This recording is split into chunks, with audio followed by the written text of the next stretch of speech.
Welcome back to the greenhouse. We're out here on a very nice day. I'm out here in my t-shirt. We've got the door open. It's only about 45 degrees outside, but it was like 80 degrees in here. So I was able to basically vent all of that excess heat and all of the excess moisture, kind of let it all roll out of here and get some fresh oxygen in here, rolled down all my tunnels. I got a bundle of seeds, a couple boxes of seeds down there. I want to talk about all of the cold hardy crops you can be growing in those cold times, your fall, winter, and springtime. Even in spring, it's very cold at nighttime still. So being able to produce some food or produce plants for sale like we do, if you've got a greenhouse, you've got the perfect environment to start all of those plants and extend your season year round. So I also want to talk about some of the crops we had success with and some of the crops that didn't grow the best for us this winter. So what grew best and what always grows best is my lettuces, my kales, my onions, leeks, chives. Our perpetual spinach was very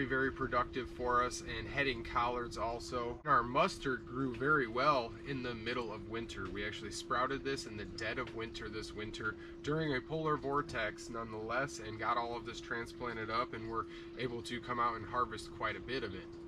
The crops that didn't do very well for me this winter were the purple tatsoi, my Swiss chards, my red chard, my Lucilla chard, and my perpetual chard did very well.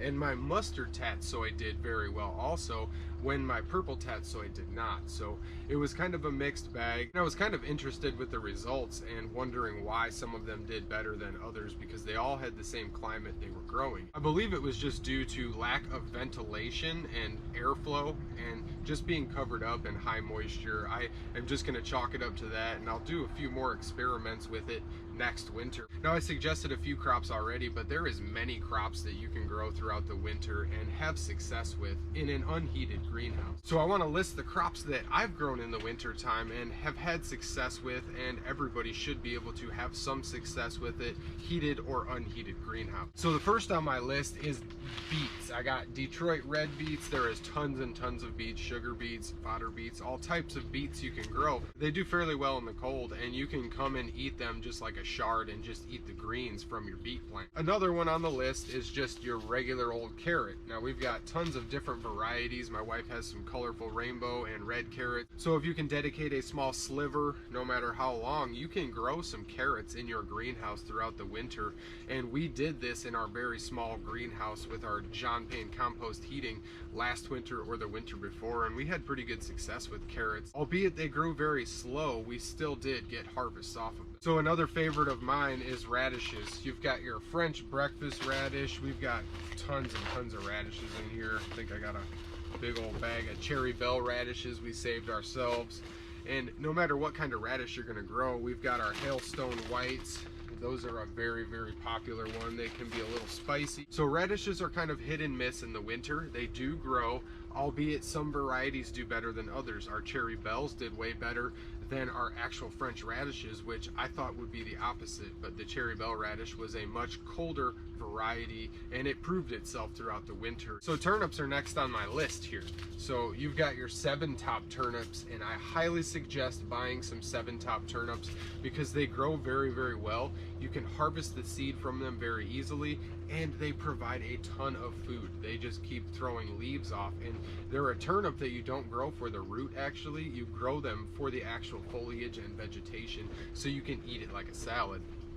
Now you've got your regular globe top turnips also, and those are a very good variety. They take a little longer than your 7-tops because these are just a vegetation that you're eating as opposed to a actual fruit or a root crop that has to grow in the soil. Next on my list here is actually onions. I have onions, chives, and leeks, and these are very beneficial to you. You can eat them, you can cook with them. There's lots and lots of uses, and they also repel other bugs because of the sulfur smell that is contained in their leaves. So growing onions in the wintertime, especially in a greenhouse, is going to benefit you in more ways than one. So I have chives And I've also got my Egyptian walking onions here, a much different type of onion. Garlic is another one, and you can try potatoes. There's lots and lots of crops that you can grow in an unheated greenhouse if you've got enough insulation and a proper greenhouse built. Moving from your root crops to leafy greens, kales is first on my list. A ton of different kinds of kale. There's so many different kinds of kale, I can't list them all. So having a potential kale bed with multiple different kinds to ensure a little diversity so you don't have failure if all of it is one crop. That's kind of how I started, by experimenting and deciding what was going to grow the best next to what and where in the greenhouse. So we've got all our kales, and then there's tons and tons of lettuces. There's many different kinds of lettuce you can grow, and most of them will grow in an unheated greenhouse throughout the winter time. Now shards is another one. I've got white Lucilla chard, we've got red chard, your regular red Swiss chard, I've got perpetual spinach chard. There is just tons and tons of shards that you can grow, and most of them do fairly well. Like I said, the red Swiss chard didn't do the best for us this winter, and I'm not really sure why. You can grow your Brussels sprouts inside your greenhouse and extend your season greatly. You can grow spinach, which will stay alive all winter. We just sprouted some fresh spinach in here the other day. Kohlrabi is another good one. I experimented with it, but I didn't have a whole lot of success because it wasn't in a real dedicated spot, and I believe it got too dried out. So I think kohlrabi would be a very good suggestion for inside a greenhouse. Fava beans is another one that I have not tried yet, but I know they're very successful in a enclosed sealed greenhouse in the winter. Next up on the list is arugula and cabbage and heading collards and all of your brassicas, broccolis and stuff. And your Chinese cabbages also. You've got tatsoi, pak choi, mustard tatsoi, purple tatsoi. There's a whole bunch of varieties that you can experiment with, and most of them do very well in the cold season. And another favorite of mine is corn salad. We've got mache or corn salad. It is a very good plant for you, and it's very, very cold hardy. It will stay alive all winter long, guaranteed. Now, most of these crops I'm talking about are annual crops, not a whole lot of perennials in that. And I want to highlight the perennial herbs. You should have a bed dedicated to all of your perennial herbs where you can always have access to those medicines and those foods throughout the winter time, because most of your perennial herbs will continually grow in an unheated greenhouse, albeit slowly. They will still grow and you'll still be able to harvest from them. Herbs and your native herbs growing inside the greenhouse usually act as some type of protection for your actual crops by masking them or repelling any of those pests that would be looking to eat those crops. Now, all of those crops I listed are low light and they are cold tolerant. In the winter time, we do not have a whole lot of sunlight during the day, and in the winter we have like no sun at all anyway. It's always just clouds. So being able to pull whatever light you can through the clouds and suffice your plants is the way to go. So you want low light crops and crops that don't require a whole lot of energy. Now, along with providing protection with your herbs, you are going to want to plant your onions and stagger them throughout all of your crops.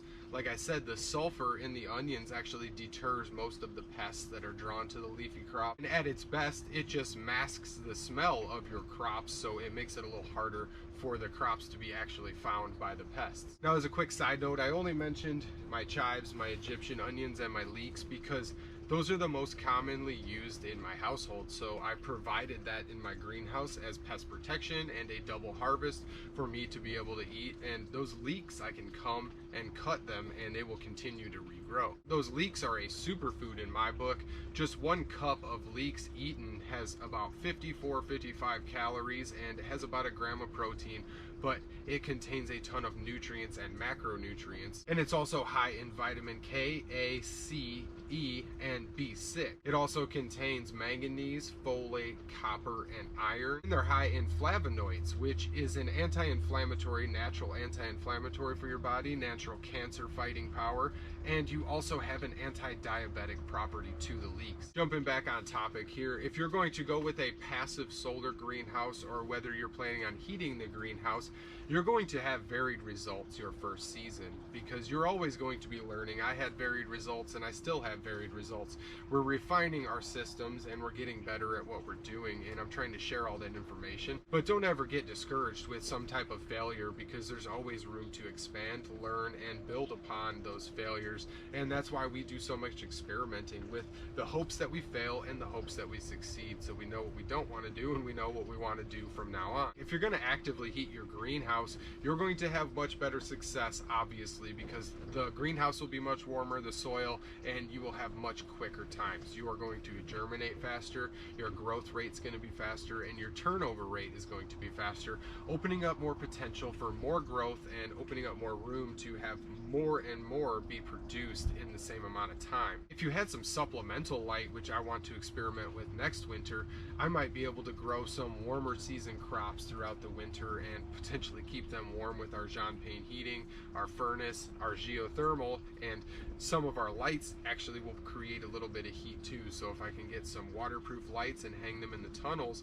I might be able to have some good success with some warmer season crops. A fully solar and passive greenhouse is going to have much slower germination unless you have a good climate where you don't have clouds all winter like we do. So if we had sun all the time, a passive solar greenhouse would be the ideal greenhouse. But when you don't have that heat coming from the sun, you really don't have any extra added heat into the greenhouse, so you really need to provide something. So unheated greenhouses, your germination is slower, your growth is slower, your turnover rate's slower, so you're really dedicating more to one crop and kind of waiting longer for it to grow and get that same harvest that you could potentially get with a free heating source or paying for heat. But heated or not, like I said, don't ever get discouraged with failure, because we plant a major diversity, and that's one tip I will reiterate over and over. Planting a major diversity diversifies the risks, just like the old saying, diversify your bonds. You want to diversify your risk amongst your plants, because you might find success with some. Like we noted a few crops didn't do that well for us, and we noted a few that did very well, and I take notes of that and kind of document it for myself.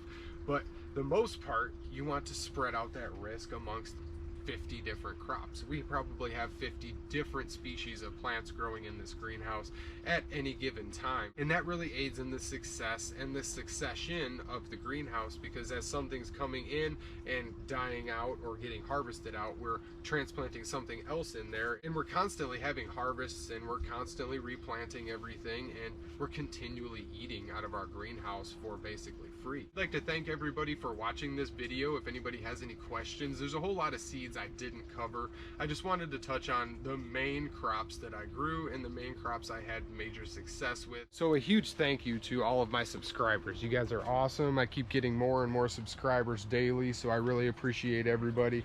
I really am going to build upon this system. I mean, we're going into spring. This summer I'm going to construct ways to pull the heat off better and kind of redo my systems and better all of the systems I already have running, and kind of just tweak everything and get them ready for next winter. I know thinking about next winter already is not what we want to do, but I kind of have to have it on my mindset because I want to have everything ready to go. All I have to do is have them guys come dump my wood chips, and I've already got that lined up. So thank you to everybody for watching, and I will see you guys next time.